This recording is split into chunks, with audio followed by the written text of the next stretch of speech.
ഈ കേസിന്റെ ഹിയറിംഗ് അടുത്ത 15 ദിവസത്തിന് ശേഷമുള്ള ഒരു ദിവസത്തേക്ക് മാറ്റിവെച്ചിരിക്കുന്നു. തീയതി പിന്നീട് അറിയിക്കുന്നതാണ്.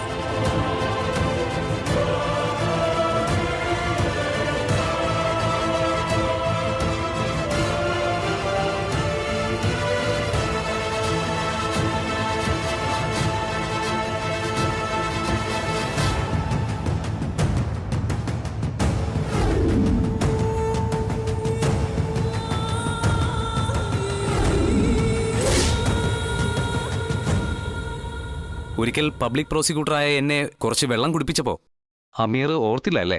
അതേ കുപ്പായമിട്ട് അമീറിന് എൻ്റെ മുന്നിൽ മറ്റൊരു കേസുമായിട്ട് വരേണ്ടി വരുമെന്ന്. ഈ കേസിൽ അമീർ ഇത്തിരി വെള്ളം കുടിക്കും, ഇല്ലെങ്കിൽ ഞാൻ കുടിപ്പിക്കും. കാർത്തികയെ ജീവനോടെ കൊണ്ടുവരുമെന്നല്ലേ വെല്ലുവിളി? അതൊക്കെങ്കിൽ കൊണ്ടുവന്ന് കാണിക്കേ, എന്നിട്ട് പറയാം ആരാണ് വെള്ളം കുടിക്കുന്നതെന്ന്.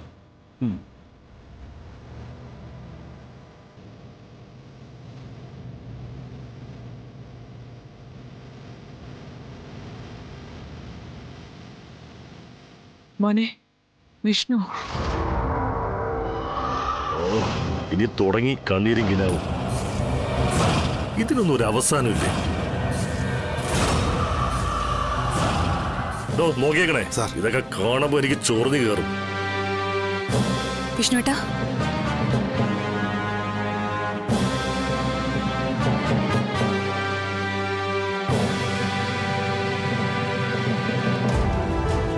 എനിക്ക് വേണ്ടി, എന്നെ രക്ഷിക്കാൻ വേണ്ടി ഒരുപാട് ഓടുന്നുണ്ടല്ലേ?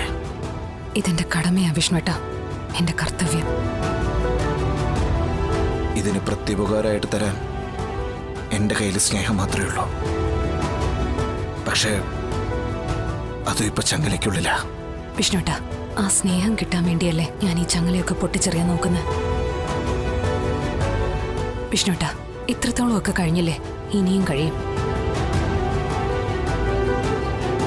കാർത്തിക മരിച്ചിട്ടില്ലെന്നും മരണപ്പെട്ടത് മറ്റാരോ ആണെന്ന് നമ്മൾ തെളിയിക്കും. വിധി എനിക്കിപ്പോഴേ കാണാം. അത് തന്നിലുള്ള വിശ്വാസമാണ്. താനിടയ്ക്ക് പറയാറില്ലേ എന്നെ ആർക്കും വിട്ടുകൊടുക്കില്ലെന്ന്? ആ വാക്കിലുള്ള വിശ്വാസ. ഈ ലോകത്തെ എന്റെ കണ്ണിൽ വിഷ്ണുവേട്ടനും വിഷ്ണുവേട്ടന്റെ കണ്ണിൽ ഞാനും മാത്രം ആവുമ്പോ ഏത് ശക്തിക്കാ വിഷ്ണുവേട്ട നമ്മളെ വേർപിരിക്കാൻ പറ്റുന്നേ?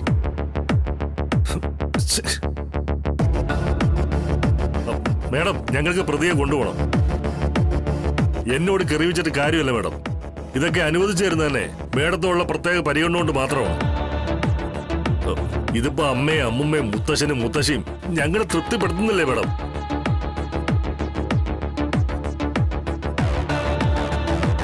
ഇതൊക്കെ ചെയ്യുന്ന സഹായത്തിന്റെ ബോണസാന്നാ കൂട്ടിയാൽ മതി. നടക്കണ, പിടിച്ചോണ്ട് വേണം. രോഹിത,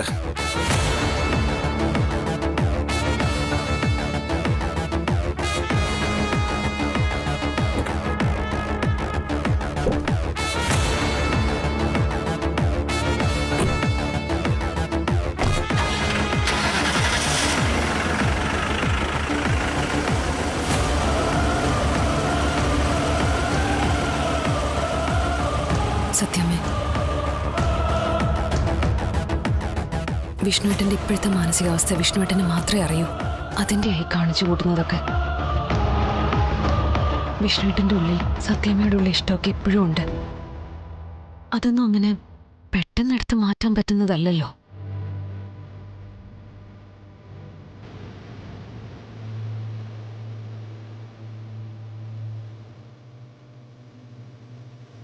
ശാലിനി, ഇനിയുള്ള കേസിന്റെ കാര്യങ്ങളൊക്കെ 15 ദിവസത്തിനുള്ളിൽ ഈ കാർത്തികയെ കണ്ടെത്തണ്ടേ? എല്ലാം ഈശ്വരന്റെ കയ്യിലാ രോഹിത്തെ. വിഷ്ണുവേട്ടനെ പുറത്തു കൊണ്ടുവരുന്നത് വരെ എനിക്കിനി വിശ്രമമില്ല. കാർത്തികയെ ഏത് മാളത്തിൽ കൊണ്ടുപോയി ഒളിപ്പിച്ചാലും ഞാൻ കൊണ്ടുവരും കോടതിക്ക് മുന്നിൽ. കാരണം എനിക്കെന്റെ ജീവിതത്തിൽ വിഷ്ണുവേട്ടനെ കൂടെ കൂട്ടിയേ ഒക്കൂ.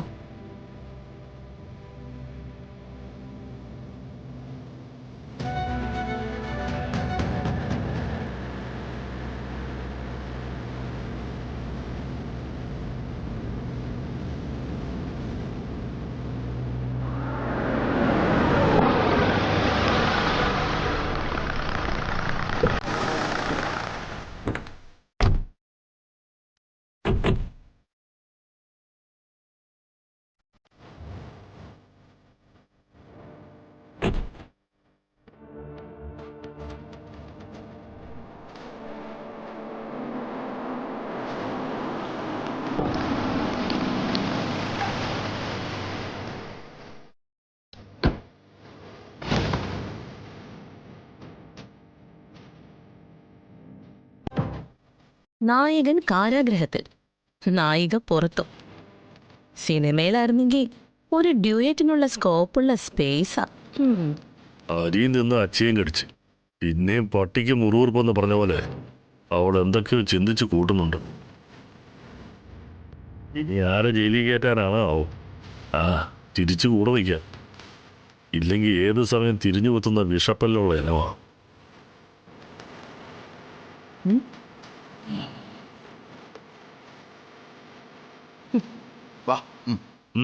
നിക്കണ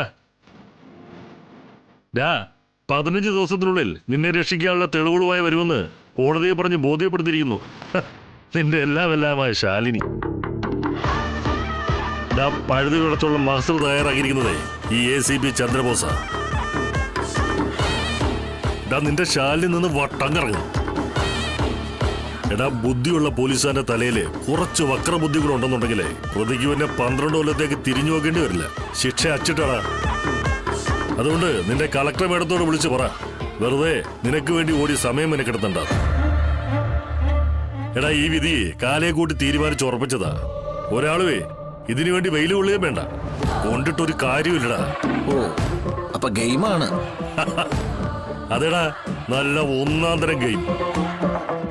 പക്ഷെ ഈ ഗെയിമിന് ഒരു പ്രത്യേകതയുണ്ട്. ജയം എപ്പോഴും ഒരേ ഒരു ഭാഗത്തായിരിക്കും. പക്ഷെ നിന്റെ നിർഭാഗ്യം എന്ന് പറയട്ടെ, ആ ജയിക്കുന്ന ഭാഗം എന്റേതാടാ. എന്തായാലും കളിക്കാനായിട്ട് കളത്തിലിറങ്ങിയതല്ലേ, അപ്പൊ ഒന്ന് കളിച്ചു നോക്കട്ടെ. പിന്നെ ഈ ജയപരാജയങ്ങൾ തീരുമാനിക്കുന്നത് കളി കാണുന്നവരല്ലേ സാറേ. കള്ളക്കളി കളിച്ചാൽ പോലും ജയിക്കാൻ സാധ്യതയില്ലാത്ത സ്ഥലത്ത് പരാജയം സംബന്ധിച്ച് ഉള്ള ശിക്ഷയെ വാങ്ങിച്ച് മിണ്ടാതെ നിൽക്കുന്നതായിരിക്കും ബുദ്ധി. മാനമെങ്കിലും ബാക്കിയുണ്ടാവും. ഈ മാനവും ആത്മാഭിമാനവും ഒക്കെ 4 ആൾക്ക് മുന്നിൽ ചെന്ന് ഞെളിഞ്ഞു നിൽക്കണമെന്ന് ആഗ്രഹമുള്ളവർക്കല്ലേ ആവശ്യമുള്ളൂ ബോസ് സാറേ. കഴുത്തറ്റം മുങ്ങി നിൽക്കുന്നവന് മഴ നനഞ്ഞ പനി പിടിക്കുമെന്ന് പറഞ്ഞ് പേടിപ്പിക്കേണ്ട കാര്യമില്ലല്ലോ. അപ്പോ നീ രണ്ടും കൽപ്പിച്ച വേറെ നിവർത്തിയില്ലല്ലോ ബോസേ. കൊണ്ടുപോയി കേട്ടോ. ആദ്യം ഇവന്റെ നാവിനൊരു കൂച്ചുവലം കിടന്നു, എന്നാലേ മിണ്ടാതെ നാവടക്കി കിടക്കൂ. നാവനക്കരുതെന്ന് പറഞ്ഞെന്ന് പറഞ്ഞ് നീ നിന്റെ ശൗര്യം ഒന്നും കുറയ്ക്കണ്ട. നിനക്ക് ശൗര്യം കൂടിയാലല്ലേ ഞങ്ങൾക്കൊന്ന് അറിഞ്ഞ് പെരുമാറാൻ പറ്റും. കൊണ്ടുപോടോ.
ഇതിപ്പോ ശാലിനി അങ്ങ് ഒരുങ്ങിയിറങ്ങിയ വൈകുന്നേരം വരെ വെള്ളം കോരിയത് ചുമ്മാ പൊട്ടക്കലത്തിൽ നിറച്ചതുപോലെ ആകുമല്ലോ ചിറ്റപ്പ. എന്താ ഒരു വഴി? അവളെ ഒരുക്കിന്റെ താഴിട്ട് പൂട്ടിയില്ലെങ്കിൽ അവള് ചാടിക്കും, ഭംഗിയായിട്ട് അവനെ ചാടിക്കും. പിന്നെ അയ്യോ രാമനാരായണെന്നും പറഞ്ഞ് വടക്കോട്ട് നോക്കി ഇരിക്കേണ്ടി വരും. അവളെ തടയാൻ ഒരസ്ത്രം. അതിപ്പോ ബ്രഹ്മാസ്ത്രമൊന്നും വേണ്ട. അവളുടെ ഈ പടപ്പുറപ്പാട് തടയാൻ ഒരു മാർഗം. അതാണിപ്പോ നമ്മൾ ആലോചിക്കേണ്ടത്. വിഷ്ണുവിനെ തളർത്താൻ ഇതൊന്നും പോരെന്ന് എനിക്കന്നേ അറിയായിരുന്നു. രണ്ടുപേർക്കും ഒന്നിച്ച് ജീവിക്കണമെന്നുള്ള വാശിയാ. അവർക്ക് മുമ്പിൽ വരുന്ന എന്ത് ദുർഘടങ്ങളും അവർ ഒന്നിച്ച് നിന്ന് തട്ടിമാറ്റും. വിഷ്ണുവിന്റെ ശക്തി ശാലിനിയും ശാലിനിയുടെ ശക്തി വിഷ്ണുവാണ്. പിന്നെ ശാരദാമ്മയുടെ പ്രാർത്ഥനയും. ബുദ്ധി ഉപദേശിച്ചു കൊടുക്കാനും വളഞ്ഞ വഴികളിൽ കാര്യം നേടാനും കൃഷ്ണ ഭഗവാനോളം തന്ത്രങ്ങൾ അറിയാവുന്ന വേറൊരു ഭഗവാനില്ല. തൽക്കാലം ശാരദാമ്മയുടെ കൃഷ്ണ ഭഗവാനെ നമ്മളൊന്ന് മാറ്റി നിർത്തുന്നു. പകരം യമദേവനെ ഇവർക്ക് മുന്നിലേക്ക് ഇട്ടുകൊടുക്കുന്നു. രണ്ടിലൊരാള് തീർന്ന മറ്റേയാളും തീരും. ഒരേറിൽ 2 പക്ഷികൾ വീഴും. ഒന്ന് ചാകും, മറ്റൊന്ന് ചാവാതെ ചാവും. എങ്കിലത് വിഷ്ണു ആയിക്കോട്ടെ. നാരീശാപം വീഴുമെന്നുള്ള പേടിയും വേണ്ടല്ലോ. വിഷ്ണു തീർന്നാൽ പിന്നെ ശാലിനി നൂല് പൊട്ടിയ പട്ടം പോലെ വെറുതെ കുറെ അലങ്ങി നടക്കും. പിന്നെ എവിടെയെങ്കിലും കരഞ്ഞു പിഴിഞ്ഞങ്ങ് ഓടുന്നു. അപ്പം നമുക്കൊരു റീത്ത് കൊണ്ടുപോയങ്ങ് വെക്കണം. അനശ്വര പ്രണയിനിയുടെ ആത്മാവിന് നിത്യശാന്തി കിട്ടട്ടെ എന്നൊരു കുറിപ്പ്. പിന്നെ പറയുമ്പോ എല്ലാം പറയണമല്ലോ. വിഷ്ണുവിനെ തീർക്കാനുള്ള വർക്ക് നമുക്ക് ഇത്തവണ പുറത്തു കൊടുക്കണ്ട. അതൊക്കെ പിന്നെ വലിയ ജോലിയാവും. ഈ വികട സരസ്വതി ചതിച്ചാലേ ഏൽപ്പിക്കുന്നവനകത്തു പോകും. അതിവിടുത്തെ നാട്ടുംപുറത്തെ ഗുണ്ടകളെ ഏൽപ്പിക്കുമ്പോഴല്ലേ. ആനയെ വീഴ്ത്താൻ എലിക്കണി വെച്ചിട്ട് എന്താ കാര്യം? അതിന് വാരിക്കുഴി തന്നെ വേണം. വിഷ്ണുവിനെ പോലത്തെ ഒരുത്തനെ തീർക്കണമെങ്കിൽ അവനേക്കാൾ അടവ് പഠിച്ചവരെ ഇറക്കണ്ടേ? ഇറക്കിത്തരാൻ പോകുന്നത് ബാംഗ്ലൂരിൽ നിന്നാ. നല്ല ജൂഡോ പഠിച്ച പിള്ളേരാ. 4-5 പേരിങ്ങ് വന്നിറങ്ങും. ഒരേ ഒരു രാത്രി. പിറ്റേന്ന് പണിയും തീർത്ത് മറ്റൊരു ഫ്ലൈറ്റിന് അവർ കുടികേറും. വിഷ്ണു പോലും അറിയില്ല അവന്റെ ശരീരത്തിൽ നിന്ന് ജീവൻ പരലോകത്തേക്ക് പറക്കുന്നത്. എന്റെ കൊച്ചെ, ഈ വലക്കണിപ്പെട്ട് കിടക്കുന്ന മുയലിനെ കൊല്ലാനേ ഈ മോസ്റ്റ് മോഡേൺ മെഷീൻ ഗണ്ണും തിരക്കി പോകേണ്ട വല്ല കാര്യമുണ്ടോ? ഒരു ചെറിയ ഇഷ്ടിക കഷ്ണം മതി. അത് വെച്ച് അവന്റെ മെഡലാവോ ബ്ലാങ്കറ്റിക്ക് ഒന്ന് കൊടുത്താലേ അപ്പ തീരും. കാര്യം നിസ്സാരം. ആര് തട്ടും? ഞാൻ തട്ടും. എടി കൊച്ച, ഒരു ഇത്തിരി പ്രായം തോന്നിക്കുന്നേ ഉള്ളൂ. ഈ ജൂഡോ പഠിച്ച പയ്യന്മാർ അത്രയും വന്നില്ലേലും കാട്ടിൽ പോയി കാട്ടുപന്നിയെ തീർത്ത പാരമ്പര്യമുണ്ട് മോളെ എനിക്ക്. തീർക്കുക മാത്രമല്ല, തിന്നിട്ടുമുണ്ട്. ഈ വിഷ്ണുവിനെയൊക്കെ തീർക്കാൻ ആ പാരമ്പര്യത്തിന്റെ തഴമ്പൊക്കെ ധാരാളമാണ്. പിന്നെ മരിച്ചുപോയ കാരണവന്മാർക്ക് ബലിയിടാത്തോണ്ടാവും ഈ ബലിക്കാക്കൾക്ക് എന്നെ കാണുമ്പോ ചെറിയൊരു ചൊറിച്ചില. ചില സ്ഥലത്തൂടൊക്കെ പോകുമ്പോ തലയിൽ വന്ന് കൊത്തും. വിഷ്ണുവിനെ തീർത്ത് അവന് വേണ്ടി വെക്കുന്ന ബലിച്ചോറ് വെറ്റൊക്കെ തിന്നാൻ കൊടുത്താ എന്നോടുള്ള കെറുവങ്ങ് മാറിക്കിട്ടും.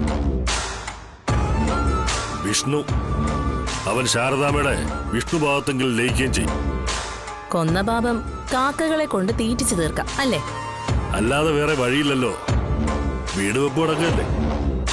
സുസ്മിത അകത്തായപ്പോ അങ്ങനെയുള്ള വരവൊക്കെ നിലച്ചില്ലേ. പിന്നെ അവളുടെ കേസിന് വേണ്ടി കുറച്ച് കാശ് പിടിച്ചു. ചിറ്റപ്പനല്ലേ, മുടക്കാതിരിക്കാൻ പറ്റില്ലല്ലോ. ഇനി അവള് തിരിച്ചിറങ്ങിയാലേ ഈ പോയ പണമൊക്കെ തിരിച്ചു പിടിക്കാൻ പറ്റും. ഉടനെങ്ങാനും സുസ്മിത ഇറങ്ങോ? അണ്ടർഗ്രൗണ്ടിൽ പണിയെടുക്കാൻ തുടങ്ങിയിട്ട് കുറച്ചാളായി. പിന്നെ ഈ പണ്ടാരാണ്ട് പറഞ്ഞ പോലെ അവളെ കാര്യം. ആരെങ്കിലും കൈയും കാലും പിടിച്ച് എന്തെങ്കിലും ഒന്ന് ഒപ്പിക്കാൻ നോക്കുമ്പോ പിച്ചിന്ന് മാന്തിയെന്ന് പറഞ്ഞ് ജയിൽ വാർഡന്മാരുടെ ഫോൺ വരും. അവളെ ഇട്ടേക്കുന്ന ജയിലില് ഇപ്പം ജോലി ചെയ്യാൻ വാർഡന്മാർ തയ്യാറല്ലത്രേ.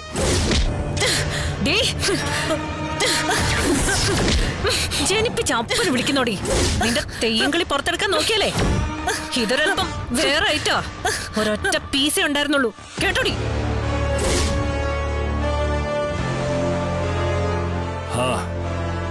അവളുണ്ടായിരുന്നെങ്കിൽ എന്റെ വീടിന്റെ പണി എന്നേ തീർന്നേനെ. കാത്തിരിക്കാം. ആ മുതല് ജയിലിൽ നിന്നിറങ്ങിയ ഇവിടെ ഒരു പടവെട്ട് തന്നെ നടക്കും.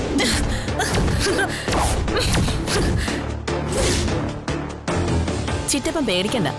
ചെയ്യുന്ന പണിക്ക് വരമ്പത്തല്ല കൂലി. സ്പോട്ടിൽ അക്കൗണ്ടിലെ കാശ് വീഴും. വിഷ്ണു മരിച്ചെന്നുറപ്പിക്കുന്ന ആ നിമിഷം തന്നെ എന്ത് വീഴും? കാര്യം നടന്ന ചിറ്റപ്പന്റെ വീട് പണിക്കുള്ള മുഴുവൻ കാശും വീഴുമെന്നതിനെ കൂട്ടിക്കോ. എങ്കിൽ പിന്നെ ചരമകോളത്തിൽ കൊടുക്കാനുള്ള വിഷ്ണുവിന്റെ ഒരു ഫോട്ടോ കൂടി വാങ്ങി കയ്യിൽ വെച്ചോ. പിന്നെ കണ്ണുനീരിൽ കുതിർന്ന കുടുംബാംഗങ്ങളെന്ന് കൂടി വെക്കുമ്പോ ശാലിനിയുടെ പേര് എടുത്തു തന്നെ വെക്കണം.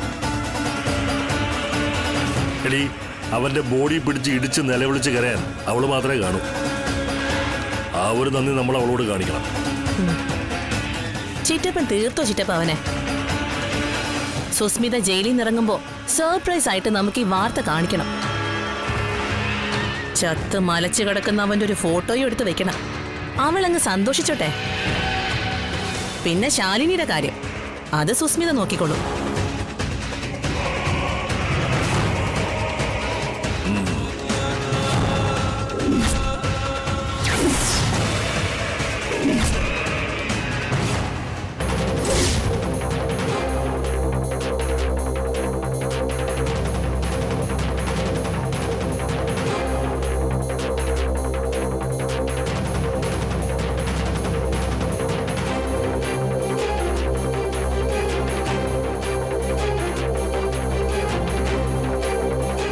വിജയ, എടാ വിഷ്ണു സാറിന് ഒരു കസേരയിട്ട് കൊടുക്കാത്തെന്താ? പ്രോട്ടോകോളൊന്നും നോക്കണ്ട. VIP പരിഗണന ഉള്ളവർക്കേ നമ്മൾ അതുപോലെ ട്രീറ്റ് ചെയ്യണം. എടോ ചുമ്മാ മുക്കാചക്രം ഓട്ടിക്കുന്ന കള്ളനോ പിടിച്ചു പറിക്കാരനൊന്നും അല്ല ഈ ലോക്കപ്പിനുള്ളിൽ കിടക്കുന്നേ. നമ്മുടെ ജില്ലാ കളക്ടറെ പ്രാണനാ. അക്കാര്യം നമ്മൾ മറക്കരുത്. ഇല്ല സാർ. മറന്നാ കളക്ടർ കോപിക്കും. കളക്ടർ കോപിച്ച എന്താ സംഭവിക്കാൻ തനിക്കറിയാലോ. ACP മൂപ്പിച്ചോണ്ട് വരികയാണല്ലോ. എന്തോ പ്ലാനാണ്. എന്നെ കൊണ്ട് എന്തെങ്കിലുമൊക്കെ പറയിച്ച് എനിക്കിട്ട് പണി വെക്കാനുള്ള പണിയാ. വരട്ടെ, ഇതെവിടം വരെ പോവും നോക്കാം. മൗനം വിദ്വാന ഭൂഷണം എന്ന് പറയുന്ന പോലെ തൽക്കാലം ആട്ടം കണ്ട് കാത്തിരിക്കാം. തുറക്കടോ.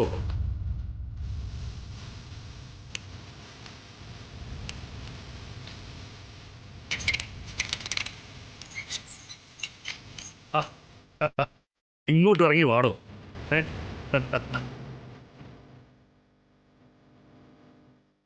അനിയ, കാര്യം ഞാൻ ഒരു പോലീസുകാരനാ. ഈ പോലീസുകാർക്ക് ഒരു കാര്യമുണ്ട്, സ്വഭാവം മാറ്റാൻ പറ്റില്ല. അതാ ഈ നമ്മൾ തമ്മിൽ പറഞ്ഞതും പറയിപ്പിച്ചതുമല്ല അവിടെ നിൽക്കട്ടെ. ഇന്ന് മുതൽ ഈ സെല്ലിനകത്ത് എന്തെങ്കിലും ബുദ്ധിമുട്ട് തോന്നുന്നുണ്ടെങ്കിൽ പറയണം. എന്നെ കൊണ്ട് ചെയ്തു തരാൻ പറ്റുന്നതാണെങ്കിൽ ചെയ്തു തന്നിരിക്കും. ഇതേ ആരും പറഞ്ഞിട്ടൊന്നുമല്ല, അങ്ങനെ ചിന്തിക്കുകയും വേണ്ട. സ്വയം എടുത്ത തീരുമാനമാണോ? ഭഗവാനെ, ചന്ദ്രബോസ് സാർ നന്നായോ? അങ്ങനെ വരാൻ വഴിയില്ലല്ലോ.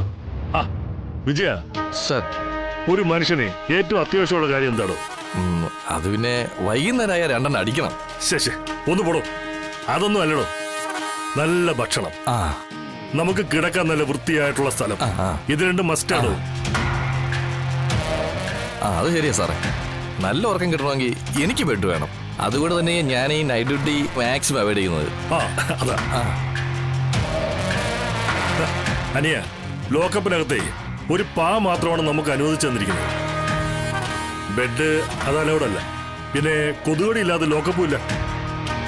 പിന്നെ എനിക്കിവിടെ ചെയ്തു തരാൻ പറ്റുന്നത് കൊതുകിനെ ഓടിക്കാൻ ഒരു കൊതുക് തിരി തരാൻ പറ്റും. ഒരെണ്ണം എടുക്കാൻ ഉണ്ടാവില്ലടോ. ഒപ്പിക്കാം സാർ. എന്നിട്ട് താൻ കത്തിച്ചു കൊടുക്കണം. തീപ്പട്ടി കൈ കൊടുക്കണ്ട. സിഗരറ്റ് വലിക്കുന്നവരാണെങ്കിലേ ഒരു ടെംപ്റ്റേഷൻ ഉണ്ടാവും. അതുകൊണ്ടാ.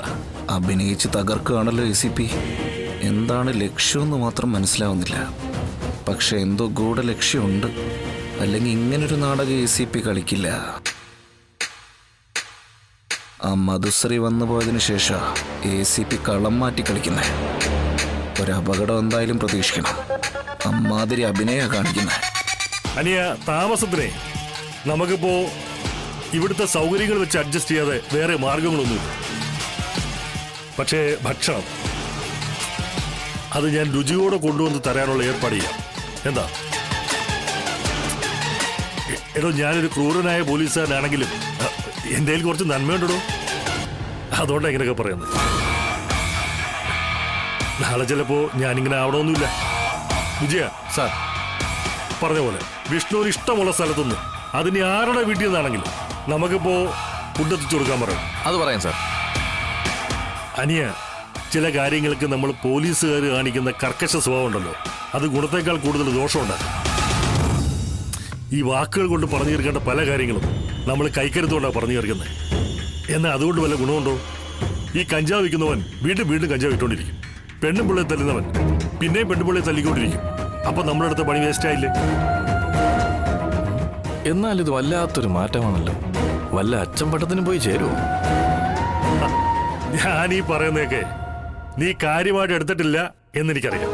ഞാൻ കാണിക്കുന്നതൊക്കെ ഒരു ഡ്രാമയാണെന്നുള്ള ചിന്തയാണ് നിന്റെ മനസ്സിലുള്ളതെന്നും എനിക്കറിയാം. നീ എന്ത് ചിന്തിച്ചാലും കുഴപ്പമില്ല. ഞാനീ പറഞ്ഞേക്കെ മനസ്സിൽ തട്ടി പറഞ്ഞാടാ സത്യം. അതുപോലെ കളക്ടർ മനസ്സിൽ ജീവനായി കൊണ്ടുനടക്കുന്ന ഒരാൾക്ക് അത്യാവശ്യ സൗകര്യങ്ങളൊക്കെ ഒരുക്കേണ്ടത് എന്നെ പോലെ ഒരു ഉദ്യോഗസ്ഥന്റെ കടമയാണോ? ഞാൻ ഇതെങ്കിലും നിനക്ക് വേണ്ടി ചെയ്തില്ലെങ്കിൽ ഞാൻ എന്റെ ജോലിയോട് കാണിക്കുന്ന, എന്റെ ഈ കുപ്പായത്തോട് കാണിക്കുന്ന ഒരു മര്യാദകേടാവും. അപ്പൊ പിന്നെ പറഞ്ഞ പോലെ നിനക്ക് ഭക്ഷണം എവിടുന്നാ വേണ്ടത് പറഞ്ഞാൽ മതി. ദേ അവര് വിളിച്ച് പറഞ്ഞോളൂ. ഓക്കെ? എടോ, കുടിക്കാൻ വെള്ളമോ വല്ലതും വേണമെങ്കിൽ വാങ്ങിച്ചു കൊടുക്കണം.